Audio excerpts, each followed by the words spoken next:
take one more picture.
My name is Penny and I come from England. I'm in my 60s and I'm a nurse, and I've always wanted to come to a third world country to do volunteering. It can be quite different from what you imagine, partly because of the language problems, and also it's very difficult to get people to accept that you want to do something. They keep getting you to sit down and bring you cups of tea. But and the language does make it difficult to take full part, but the owners of the hospital have been very good and they've tried to give me things to do. Sometimes it's quite busy, and I've enjoyed speaking to the patients, particularly seeing the birth of twins. It's called Twins Born, and taking care of the patients individually, because it's quite a different sort of setup to England. The patients are left on their own quite a lot, and I think sometimes it's right to have a company. So that's probably the best way anybody can help. Even that's limited because of the language, but I think people can, a bit of compassion, a bit of understanding and sympathy, I think you can get across to people. Could you explain how a day starts for you? Well, I don't get here until about lunchtime, because I come from Suwanahali, so it's quite a lot of travelling. So when we get here on a Monday, Wednesday and a Friday, it's very full and busy, because it's full of the employees from the airport and various other industries that come for their medical checkups. And then there's a lot of noise, a lot of queuing. We have to do ECGs, blood sugars, measuring chests, weighing, etc.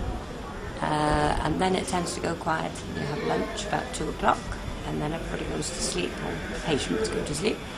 And then people start coming back in again at 4 o'clock. And then it can be quite busy on top of that, because you have outpatient department. People come in as emergencies. Okay, how is your clinic in Suwanahali in the morning? What do you do there? 9 o'clock, we go to the clinic, and the first day starts with prayers, and then the patients who can walk come down to the clinic from the hostel in Ave Maria, where the leprosy patients stay, and they come and bathe their feet in the bath part to soften up their hard skin on their feet, and then they sit in a series of chairs and they have various dressings done to their feet or hands, or some of them are blind because the leprosy affects their eyes. Some of them can't walk, and then we go up to Ave Maria afterwards and do dressings on the people who can't walk. Did you enjoy working with those patients? Yes, very much, yes, because they can talk to you, and only limited again, but some of them speak a little bit more English, and they're mobile, a lot of them, and they're not actually acutely ill, so we can play cards with them in the evening and use them, and they're lovely people. Do you think they're going to miss you when you go in a short period? I don't think so. I think they will miss, if there was nobody around, I think they would miss having a different face to see. Yes, I think they like to see the volunteers. We come and sit, play cards, play dominoes, and it's just somebody different. They like to see a different face, because it's a long day. Some of them work, but a lot of them don't. So it's a very long day for them. And there's also children there. There's street boys that father's taken in and given them a home, and they go to a unit to learn various crafts and skills so that they can get a job. It's a wonderful place. Suwanahali is a wonderful place. And the HIV unit where I live is very, very nice, very clean, and very good food, very nice. And the ladies are very affectionate, and the staff are lovely there. The fathers and the nuns are very, very nice, and they make you feel at home. Were you being treated well everywhere, or did you feel any problem person to person? No, not person to person. Particularly in Suwanahali, everybody's been very, very thoughtful and kind, and it's nice to have the company of a couple of other volunteers as well to share your experiences with. I have felt lonely when I first came here, when I was on my own for a while, but that's, you expect that and you adjust to it. No, I think the only sort of experiences that weren't positive were due to cultural differences, lack of understanding. Sometimes people can appear a bit abrupt and rude, but they don't mean that. You just have to take it in the way they are.